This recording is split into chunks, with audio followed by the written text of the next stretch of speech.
নমস্কাৰ মৰমৰ ছাত্ৰ-ছাত্ৰীসকল আজি মই লৈ আনিছো ক্লাছ 7ৰ সেবাৰ যিখন নতুনকৈ অহা ইংৰাজী কিতাপ আছে ৰেইনবো 2 তাৰে lesson number 3 strength lies in our unity নামৰ পাঠটিৰ আটাইবোৰ পাঠভিত্তিক প্ৰশ্ন উত্তৰ তো আহাচন দেৰি নকৰি আমি এই পাঠটিৰ আটাইবোৰ পাঠভিত্তিক প্ৰশ্ন উত্তৰ আলোচনা কৰো এক নম্বৰটো আছে write D for the correct statement and F for the incorrect statement in the boxes ইয়াতে কেইটামান তোমালোকক বাক্য দিয়া আছে আৰু সেই বাক্যকেইটা যদিহে সঁচা হয় তেতিয়াহলে বাকচৰ ভিতৰত টি লিখিব দিছে মানে ট্ৰু আৰু যদিহে মিছা হয় তেতিয়াহলে ফলছৰ F2 লিখিব দিছে এই নম্বৰটো আছে people speak different languages in our country আমাৰ দেশত মানুহবোৰে বেলেগ বেলেগ ভাষা কয় তো এটো যেহেতু সঁচা সেই কাৰণে টি বি নম্বৰটো আছে the beauty of a rainbow comes from a single color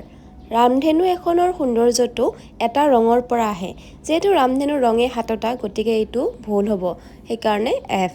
সি নম্বৰটো আছে the strength of our nation lies in our diversity আমাৰ দেশৰ যেটো শক্তি সেই শক্তিটো আমাৰ বিভিন্নতাৰ মাজতে লুকাই আছে বা হুমাই আছে এইটো হ'ব সঁচা মানে ট্ৰু ডি নম্বৰটো আছে our differences are blessings for us আমাৰ যেটো পাৰ্থক্যতা বা বিভিন্নতাটো আছে সেইখিনি আমাৰ কাৰণে এক আশীৰ্বাদ স্বৰূপ এইটো শুদ্ধ ই নম্বৰটো আছে every state does not have its unique language attire and music প্ৰতিখন ৰাজ্যৰে তেওঁলোকৰ সুকীয়া ভাষা হাসপাৰ সংগীত নাই বুলি কৈছে ইয়াতে তো এইটো অশুদ্ধ হ'ব মানে ফলছ তিনি নম্বৰৰ এই প্ৰশ্নটো আছে what examples are given in the lesson to show India's diversity পাঠটোত ভাৰতৰ বৈচিত্ৰতা দেখুৱাবৰ কাৰণে কিহৰ এক্সাম্পল বা উদাহৰণ দিয়া হৈছে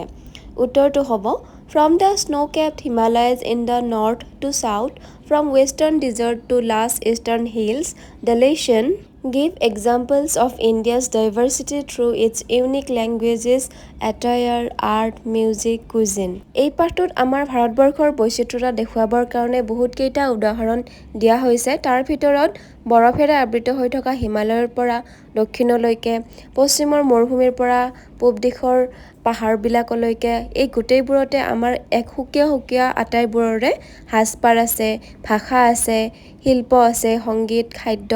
প্ৰাকৃতিক দৃশ্য এইবোৰ সকলোৰে বেলেগ বেলেগ বি নম্বৰটো আছে how is a rainbow used as a symbol in the passage এই পাঠটোত ৰামধেনুক প্ৰতীক হিচাপে কেনেকুৱা ধৰণেৰে ব্যৱহাৰ কৰা হৈছে উত্তৰটো হ'ব a rainbow's beauty comes from the harmony of many colors not just a single color similarly the passage uses the rainbow in every person regardless of their culture or language adds richness and beauty to our shared human experience আমি ৰামধেনু যে দেখো তাৰে সৌন্দৰ্যটো অকল এটা ৰঙৰ দ্বাৰা নাহে বহুত কেইটা ৰং হানমিহলি বা সংমিশ্ৰিত হৈহে আমি সেই ৰামধেনুখন দেখিবলৈ ধুনীয়া পাওঁ ঠিক তেনেকুৱাকে এই পাঠটোত ৰামধেনুক প্ৰতীক হিচাপে ব্যৱহাৰ কৰিছে প্ৰতিজন মানুহৰে ভাষা সংস্কৃতি এইবোৰ বেলেগ বেলেগ হয় আৰু তেওঁলোকৰ মানৱীয় অভিজ্ঞতাখিনিও বেলেগ হয় আৰু তেনেকুৱাকে মানুহক ৰামধেনু এখনৰ দৰে বেলেগ বেলেগ হোৱা কাৰণে চহকী বা ধুনীয়া কৰি তোলে সি নম্বৰ প্ৰশ্নটো আছে what does the phrase unity in diversity mean in the context of the passage এই পাঠটোত থকা বৈচিত্ৰৰ মাজত একতা এই বাক্যাংশটোৰ অৰ্থ কি উত্তৰটো হ'ব Unity in diversity means that despite having immense diversity in our language, attire, art and cuisine, we stand united together as one nation. বৈচিত্ৰতাৰ মাজত একতা বুলিলে আমাৰ মাজত থকা ভাষাৰ যিটো বিভিন্নতা আছে হাসপাৰ বেলেগ আমাৰ ছবি বা শিল্প আৰু খাদ্য সম্ভাৰ সকলোবিলাক বেলেগ হোৱা সত্ত্বেও আমি যে একেখন দেশতে একেলগে ধুনীয়াকৈ মিলিজুলি আছো সেইটোকে ইয়াতে বুজোৱা হৈছে দুই নম্বৰ প্ৰশ্নটো আছে How does strength come from togetherness? একেলগে যেতিয়া আমি থাকো বা একতা যেতিয়া থাকে তেতিয়া কেনেকুৱাকে শক্তি আহে উত্তৰটো হ'ব strength does not come from isolation real strength blossoms in togetherness আমি যেতিয়া অকলশৰীয়া হৈ থাকো তেতিয়া সেই শক্তিটো নাহে যেটো শক্তি বা যেটো প্ৰকৃত শক্তি আমি একত্ৰিত হৈ থাকিলে বা একেলগে থাকিলেহে আহে when we respect support and love one another we become unstoppable If we do our work together, it will definitely show a good result. যদি আমি এজনে সিজনক সন্মান কৰো, সমৰ্থন কৰো, মৰম কৰো, তেতিয়া আমি একেলগে থাকিলে সকলো কামে সহজ হৈ পৰে। আমাক কোনেও ৰখাব নোৱাৰে। আৰু যেতিয়া একেলগে আমি যিকোনো কামে কৰো, সেইটোৱে আমাক সুফল দিয়ে। এই নম্বৰটো আছে how can you promote unity in diversity in your school তুমি তোমালোকৰ বিদ্যালয়ত তুমি কেনেকৈ বৈচিত্ৰতাৰ মাজত একতাটো প্ৰসাৰ কৰিবা উত্তৰটো হ'ব I can promote unity in diversity in my school by accepting everyone with their caste, gender, language, religion. বিদ্যালয়ত বৈচিত্ৰতাৰ মাজত একতাটো বজাই ৰাখিবৰ কাৰণে আমি যিবোৰ লগৰীয়া লগ পাওঁ বিদ্যালয়ত তেওঁলোকৰ বিভিন্ন ভাষা হ'ব পাৰে বিভিন্ন জাতি হ'ব পাৰে বিভিন্ন তেওঁলোকে ভাষা ক'ব পাৰে বেলেগ বেলেগ ল'ৰা ছোৱালী হ'ব পাৰে তো তেওঁলোকে যেনেকুৱা তেনেকুৱা ধৰণে আমি আঁকোৱালি ল'ব লাগিব তো হেনুকাকে মই আঁকোৱালি ল'ম I will show kindness build strong bonds মই তেওঁলোকক দয়াৰ ভাবেৰে চাম আৰু আমাৰ শক্তিশালী এটা সম্পৰ্ক গঢ়িম I will always respect support and love all my classmates মই মোৰ লগৰীয়াবোৰক তেওঁলোকৰ বিভিন্ন ধৰণৰ ডিফাৰেন্সেছ বা তেওঁলোকৰ বিভিন্নতা থকাৰ সত্ত্বেও মৰম কৰিম সন্মান কৰিম সমৰ্থন কৰিম তো তেনেকুৱাকে আমি চলি যাব লাগিব F নম্বৰটো আছে if you notice people being mocked for their language or culture how would you respond to it কোনোবা এজন মানুহে যদি আন এজন মানুহক তেওঁলোকৰ ভাষাৰ কাৰণে তেওঁলোকৰ সংস্কৃতিৰ কাৰণে তেওঁলোকক ইনসাল্ট বা ইটিকিং কৰি থাকে তেতিয়াহলে তুমি যদি হেতু বস্তু দেখা পোৱা তেতিয়া কি কৰিবা উত্তৰটো হ'ব if I saw someone being mocked I would politely step in and ask the person to stop I would say them that mocking someone's language or culture only hurts people যদি মই তেনেকুৱাকে ইনসাল্ট কৰা দেখা পাওঁ তেতিয়াহলে মই নম্ৰভাৱে ধুনীয়াকে আগুৱাই যাম আৰু যোনে তেওঁক মানে ইটিকিং কৰি আছে তেওঁক বন্ধ কৰিবলৈ কম যে এনেকুৱা নকৰিব আমি কোনোবা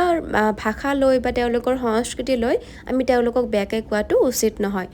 I would say our diverse traditions and languages make our country unique মই তেওঁলোকক কম যে আমাৰ ভাৰতত থকা এই বিভিন্নতাৰ মাজতে ভাষা বেলেগ যে হাসপাৰবোৰ বেলেগ বা সংস্কৃতি বেলেগ এইবোৰৰ কাৰণে আমাৰ দেশখন আন দেশতকৈ সুকীয়া 4 নম্বৰ প্ৰশ্নটো তোমালোকক মিলাবলৈ দিছে এই অংশৰ লগত বি অংশ তো মই ইয়াতে সমানকৈ মিলাই দিছো our differences are blessings that make us richer as a community আমাৰ মাজত থকা বিভিন্নতাসমূহ বা পাৰ্থক্যসমূহে আমাক এক আশীৰ্বাদ স্বৰূপ হিচাপে কাম কৰে যাৰ সহায়ত আমাৰ যিটো জাতি আছে সেই জাতিটো চহকী কৰি তোলে নেক্সটটো হ'ব India is truly a land of colours and contrast আমাৰ ভাৰতবৰ্ষখন সঁচাকৈয়ে বিভিন্নতা থকাৰ মাজতে বিভিন্ন ৰঙিনৰ এখন দেশ নেক্সটটো হ'ব every state is a world in itself with its unique language attire art and music আমাৰ ভাৰতবৰ্ষত বহুত কেইখন ৰাজ্য আছে আৰু প্ৰত্যেক ৰাজ্যৰে পৃথিৱীৰ ভিতৰতে বেলেগ বেলেগ এটা সুকীয়া ভাষা আছে বেলেগ বেলেগ সাজপাৰ আছে বিভিন্ন শিল্প আছে আৰু সংগীত আছে Strength does not come from isolation but from togetherness. আমাৰ যেটো শক্তি আহে সেই শক্তিটো কেতিয়াও অকলশৰীয়াকৈ থাকিলে নাহে আৰু একতাৰে থাকিলেহে সেই শক্তিটো আমি পাওঁ 5 নম্বৰৰ বিটো আছে write m for the metaphorical sentences তোমালোকক metaphorical বাক্য ইয়াতে বিচাৰিব দিছে যোনটোত হয় সেইকেইটাত m লিখিব দিছে আৰু মই ইয়াতে যিকেইটা নহয় সেইকেইটাত কাটা চিন দিছো আৰু হোৱাকেইটাত m দি দিছো যেতিয়া দুটা বেলেগ বেলেগ বস্তুৰ মাজত তুলনা কৰা হয় আৰু সেই বাক্যটোত যদি এজ বা লাইক বুলি নাথাকে সেইকেইটাকে মেটাফৰিকেল সেন্টেন্স বুলি কোৱা হয় বেলেগ বেলেগ বস্তু অৰ্থাৎ ধৰা মানুহ আৰু গৰুৰ মাজত একো মিল নাই গতে তেওঁলোকৰ মাজত যদি কিবা এটা তুলনা কৰা হয় তেতিয়া হলে হেতু মেটাফৰিকেল সেন্টেন্স বুলি ক'ব গতে ইয়াতে থকা গোটেইকেইটা বাক্যৰ ভিতৰত 2 নম্বৰটো he is a lion in the fight 3 নম্বৰটো আছে my friend is a knight অল তো ইয়াতে লাইক বা এজ নাই সেইকাৰণে একেটা মেটাফৰিকেল বাক্য 7 নম্বৰৰ বিটো আছে write the root word for each prefix and suffix to make a new word তোমালোকক নতুন এটা শব্দ বনাবৰ কাৰণে প্ৰিফিক্স আৰু সাফিক্স বহাব দিছে যেতিয়া যিকোনো শব্দ এটাৰ আগত আন এটা শব্দ বহুৱাই পেলাই তাৰ অৰ্থটো হলনি কৰোৱা হয় তেতিয়া তাক প্ৰিফিক্স বোলে আৰু যেতিয়া পিছত শব্দ বহুৱা হয় তেতিয়া হলে সাফিক্স কোৱা হয় ঠিক তেনেকৈ ইয়াতে কেইটামান দিয়া আছে আগত বহুৱাই পেলাই দিয়া আছে আৰু ইফালে পিছতো তোমালোকক দিয়া আছে তাৰ লগত কোনটো মিলাই মই ইয়াতে দি দিছো আনটোৰ লগত হ'ব happy unhappy international misunderstand super power impossible irregular useful action backward careless childhood readable 9 নম্বৰটো আছে solve the riddle one alone might quickly fall many together can stand tall let's hold hands and never break strength is something we must make guess what ইয়াতে তোমালোকক এটা হাতৰ ভাঙিবলৈ দিছে আৰু উত্তৰটো হ'ব unity 10 নম্বৰৰ বিটো আছে write two sentences using the same word as a noun and as a verb তোমালোকক ইয়াতে শব্দ কেইটামান দিয়া আছে আৰু প্ৰতিটোৰে দুটাকৈ বাক্য সাজিবলৈ দিছে কিন্তু সেই শব্দকেইটা এবাৰ নাউন হিচাপে বা বিশেষ্য পদ হিচাপে আৰু এবাৰ ভাৰ্ব হিচাপে বা ক্ৰিয়াপদ হিচাপে লিখিব দিছে প্ৰথমটো আছে বিয়াৰ আৰু নাম হিচাপে এই বিয়াৰটোৰ অৰ্থটো হ'ব ভালুক তো ইয়াতে মই বাক্যটো দিছোঁ আই চ এ বিয়াৰ মই এটা ভালুক দেখিছিলোঁ আৰু নেক্সটটো ভাৰ্ব হিচাপে বিয়াৰটো হ'ব সহ্য কৰা আৰু ইয়াতে মই বাক্যটো দিছোঁ আই কান বিয়াৰ দিছ মই এইটো সহ্য কৰিব নোৱাৰোঁ ৱাটচ আছে ৱাটচটো নাউন হিচাপে হ'ব এটা ঘড়ী হি গিভ মি আ ৱাটচ তেওঁ মোক এটা ঘড়ী দিছিল আৰু নেক্সট ভাৰ্ব হিচাপে হ'ব হি ইজ ৱাটচিং টিভি তেওঁ টিভি চাই আছে নেক্সটটো আছে ৰান যেতিয়া ক্ৰিকেট খেলে তেতিয়া যে ৰান লোৱা হয় সেইটো ইয়াতে নাউন হিচাপে বুজাইছে দ্য মেন স্ক'ৰ্ড আ ৰান মানুহজনে এটা ৰান কৰিলে আৰু ভাৰ্ব হিচাপে হ'ব চি ৰানছ ৱেল এইটো হ'ব দৌৰা তাই ধুনীয়াকৈ দৌৰে নেক্সটটো আছে ৰিং নাউন হিচাপে হ'ব চি ৱৰ আ ডায়মণ্ড ৰিং তাই এটা ডায়মণ্ডৰ আঙুঠি পিন্ধি আছিল আৰু নেক্সটটো ভাৰ্ব হিচাপে হ'ব বাজি থকা দ্য মোবাইল ইজ ৰিঙিং মোবাইলটো বাজি আছে নেক্সটটো আছে বো নাউন হিচাপে হ'ব হি প্লেজ উইথ আ বো ৰামধেনু এখনৰ সৈতে সি খেলি আছে আৰু নেক্সটটো ভাৰ্ব হিচাপে হ'ব তলমূৰ কৰা চি বো টু দ্য এল্ডাৰ্ছ ডাঙৰ আগত সি মূৰটো তলমূৰ কৰি থাকে নেক্সটটো আছে ট্ৰেইন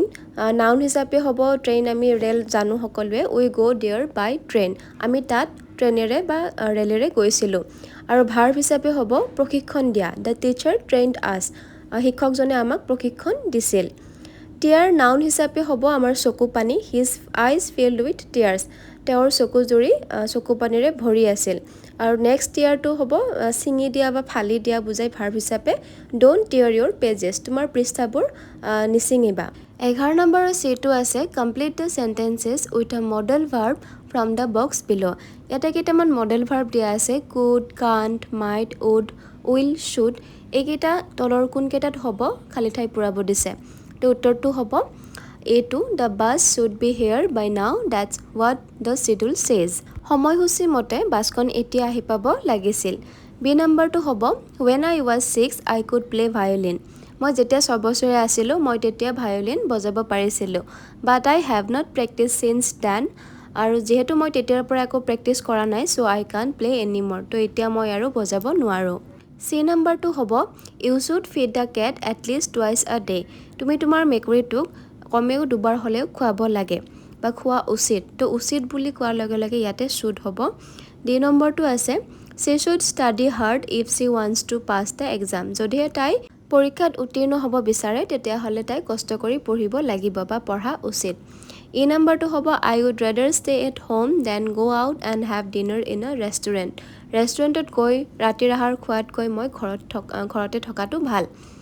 F2 আছে the sky is cloudy আকাশখন মেঘেৰে ভৰি আছে it might rain now এতিয়া বৰষুণ দিব পাৰে 11 নম্বৰৰ D2 তোমালোকক মিলাব দিছে এৰ লগত B2 A2 লগত হ'ব C2 you want to borrow a book from your friend may I borrow this book from you এইটো এটা মানে প্ৰশ্নবোধকলৈ নিব দিছে B2 আছে there are dark clouds in the sky আৰু এইটো লগত কোনটো মিলিব D2 it might rain আকাশখন এতিয়া কলা মেঘেৰে ভৰি আছে তো এতিয়া বৰষুণ দিব পাৰে চি নম্বৰটো হ'ব A2ৰ লগত the coach will explain the rules of the game to the players খেলুৱৈসকলক খেলাটোৰ বিষয়ে কোচজনে ধুনীয়াকৈ নীতি নিয়মবোৰ এক্সপ্লেইন কৰি আছে আৰু সেই নীতি নিয়মৰ ভিতৰত আছে you must not touch the ball with your hands তোমাৰ বলটো তোমাৰ হাতেৰে চুব নোৱাৰা ডি নম্বৰটো এফৰ লগত মিলিব asking someone to pass the paper at the dining table আৰু এই বাক্যটোৰ প্ৰশ্ন কৰিবৰ কাৰণে হ'ব could you pass the paper please ইটো হ'ব B2ৰ লগত you are predicting what might happen next in the treasure hunt story গুপ্তধন বিচৰা যিটো সাধু আছে তাতে পিছত কি হ'ব পাৰে তাৰ নিশ্চয় তোমালোকে অনুমান কৰিছা আৰু এই কাহিনীটোত কি হ'ব লৰাটোৱে কাহিনীটোৰ পিছত লুকুৱাই থোৱা ধনখিনি বিচাৰি পাব পাৰে F2 হ'ব ইৰ লগত advising someone to wash hands before eating you ought to wash your hands before eating খোৱাৰ আগতে কাৰোবাক হাত ধুবলৈ পৰামৰ্শ দিয়াৰ আগতে তুমিও খোৱাৰ আগতে হাত ধোৱা উচিত 12 নম্বৰৰ B2 আছে identify the expressions that are used while agreeing or disagreeing write them down in the appropriate columns তো তোমালোকক যিখিনি সমৰ্থন কৰা মানে হোৱা অৰ্থত যেকেটা মানে মই মানিছো হেনকুৱা ধৰণৰ যেকেটা বাক্য আছে ইয়াতে এগ্ৰিংৰ কলমটোত লিখিব দিছে আৰু বাকিখিনি ডিসএগ্ৰিংত হ'ব তো এগ্ৰিংৰ খিনি হ'ব অফ কোৰ্স মই নিশ্চয় মই এইটো কৰিম হেনকুৱা যে কোৱা হয় নিশ্চয় তো হেতুক অফ কোৰ্স বুলি কোৱা হয় আই সাপোৰ্ট মই সমৰ্থন কৰো yes maybe you are right তুমি হয়তো ঠিকই কৈছা ট্ৰুলি হসাকয়ে তো একেটা মানি লোৱা অৰ্থত বুজোৱা হৈছে আৰু যেকেটা ডিসএগ্ৰিং বা মানি নোলোৱা অৰ্থত বুজোৱাৰ প্ৰকাশ কৰা বাক্যকেইটা হৈছে I am afraid I don't মই দুখিত মই সন্মত নহয় মানে মই নহয় ইউ হ্যাভ এ পইণ্ট বাট ইয়াতে বাটটো আছে যে তোমাৰ কথাটো যুক্তি আছে কিন্তু কিন্তু এটা আছে কাৰণে এইটো ডিসএগ্ৰি হ'ব আই ডিসএগ্ৰি উইথ ইউ ইয়াতেতো মানে মই তোমাৰ লগত সন্মতে নাই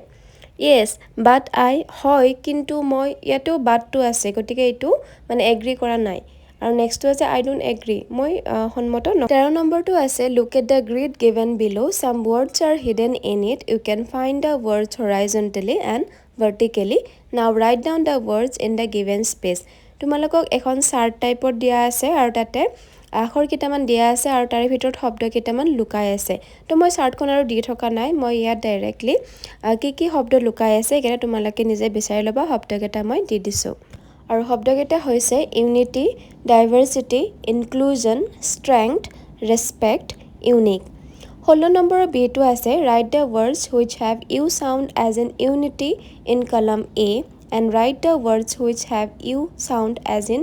আপলিফ্ট ইন কলম বি তোমালোকক ইয়াতে ইউ থকা কেইটামান শব্দ দিয়া হৈছে আৰু ইউ থকা শব্দকেইটাৰ ভিতৰতে কিছুমান শব্দ ইউ হিচাপেও উচ্চাৰিত হয় আৰু কিছুমান ইউ থাকিলেও আই হিচাপে উচ্চাৰিত হয় তো সেইকাৰণে কলম এত তোমালোকক ইউ হিচাপে ব্যৱহাৰ হোৱা কেইটা লিখিব দিছে আৰু কলম বিত আ হিচাপে ব্যৱহাৰ হোৱা শব্দকেইটা লিখিব দিছে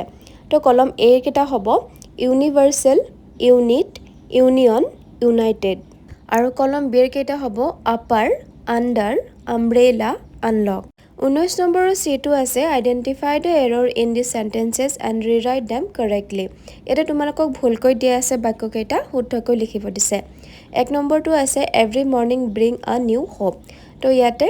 ব্ৰিঙত ব্ৰিংছ হ'ব এছ এটা লাগিব every morning brings a new hope 2 নম্বৰটো আছে the committee decide to meet tomorrow তো ইয়াতেও ডিসাইড ভাৰ্বটোত এছ এটা লাগিব the committee decides to meet tomorrow 3 নম্বৰটো আছে নেইডাৰ তৰালি নৰ অৰ্ণৱ আৰ পাৰ্টিচিপেটিং ইয়াতে আৰৰ ঠাইত ইজ হ'ব নেইডাৰ তৰালি নৰ অৰ্ণৱ ইজ পাৰ্টিচিপেটিং 4 নম্বৰটো আছে নেইডাৰ দ্য পেন নৰ দ্য পেপাৰ্ছ ইজ এভেইলেবল ইয়াতে ইজৰ ঠাইত আৰটো হ'ব নেইডাৰ দ্য পেন নৰ দ্য পেপাৰ্ছ আৰ এভেইলেবল তো মৰমৰ ছাত্ৰ ছাত্ৰীসকল এইটোৱে আছিল ক্লাছ 7ৰ সেবাৰ যিখন নতুনকৈ অহা ইংৰাজী কিতাপ আছে ৰেইনবো 2 তাৰে lesson number 3 strength lies in our unity নামৰ পাঠটিৰ আটাইবোৰ পাঠভিত্তিক প্ৰশ্ন উত্তৰ যদিহে তোমালোকৰ এই ভিডিঅ'টি ভাল লাগে তেনেহলে তোমালোকৰ বন্ধু বান্ধৱীৰ সৈতেও ভিডিঅ'টি শ্বেয়াৰ কৰিবা লগতে যদিহে মোৰ চেনেলটো তোমালোকে সাবস্ক্ৰাইব কৰা নাই সাবস্ক্ৰাইব কৰি দিবা আৰু এই ভিডিঅ'টোৰ ওপৰত যদিহে তোমালোকৰ কিবা সুধিবলগীয়া বা বুজিবলগীয়া কথা থাকে মোক কমেন্ট সেকশনত জনাব পাৰিবা আজিলৈ আহিছো আকৌ লগ পাম আন এটা পাঠৰ প্ৰশ্ন উত্তৰৰ সৈতে